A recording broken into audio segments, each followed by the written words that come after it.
Bismillahirrahmanirrahim. Assalamualaikum warahmatullahi wabarakatuh.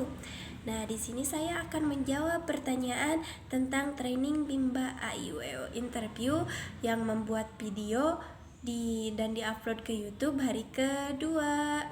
Nah, pertanyaannya di sini tentang yang pertama, apa yang sahabat pahami tentang dasar hukum dalam menerapkan Bimba? Dasar hukum Bimba yang pertama yaitu fitrah anak yang terlahir sebagai pembelajar, mereka sebagai anugerah Tuhan yang Maha Kuasa yang diamanahkan kepada setiap orang dewasa yang terlahir dari 7 nilai dasar yang kedua.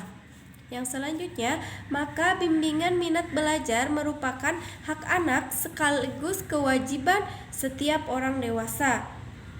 Terdapat di 7 nilai dasar Bimba.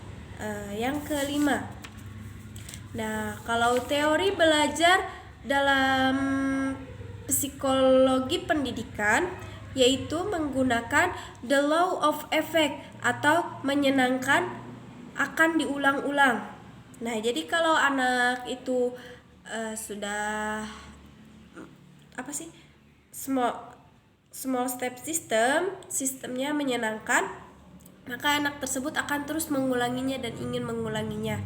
Nah, lalu yang kedua, the law of exercise, yaitu diulang, dilatih akan semakin mampu. Nah, kalau anak terus diulang, dilatih, pasti anak itu akan semakin mampu.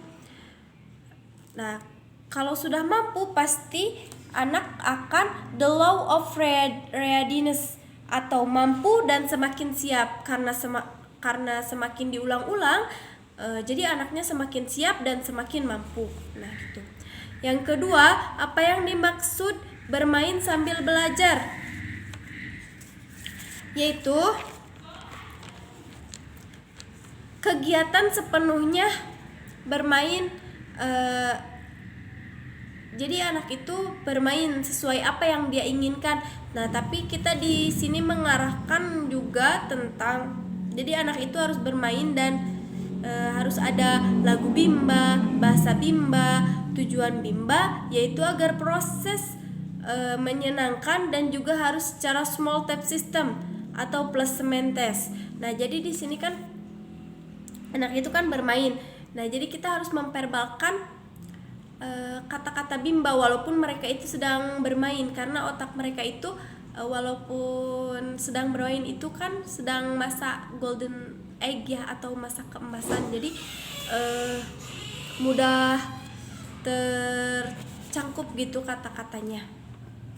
Nah yang selanjutnya, jelaskan mengenai metode Bimba. Metode Bimba itu ada 3, yaitu fun learning, proses pembimbingan yang menyenangkan, small step system, proses bertahap, dan individual system sesuai kemampuan masing-masing anak. Nah, jadi di sini tuh prosesnya ada 3. Ada fun learning, small step system, dan individual system. Fun learning itu kan jadi belajarnya itu harus menyenangkan sesuai kemauan anak.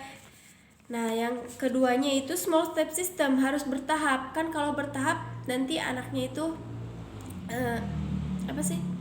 tidak kesusahan gitu kan, kalau langsung ke yang susah gitu kan, jadi anaknya itu nanti akan benci dalam pembelajaran. Nah gitu.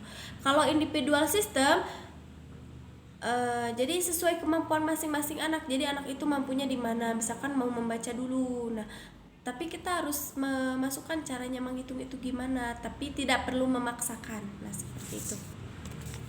Dan yang terakhir, bagaimana hubungan antara fun learning dengan bahagia? Hubungannya adalah jika anak merasakan proses pembimbingan yang menyenangkan, maka tentu saja anak mengalami yang namanya bahagia. Jadi fun learning dan bahagia itu adalah satu keterkaitan. Jadi kalau anak menyenangkan, sudah tentu anak itu merasa bahagia. Tidak ada keterpaksaan atau tidak ada benci belajar seperti itu kan, karena dia itu merasa bahwa apa yang dia lakukan itu menyenangkan. Nah, seperti itu. Mungkin hanya itu saja yang dapat saya sampaikan. Mohon maaf apabila ada kesalahan, karena kesempurnaan hanya milik Allah Subhanahu wa taala.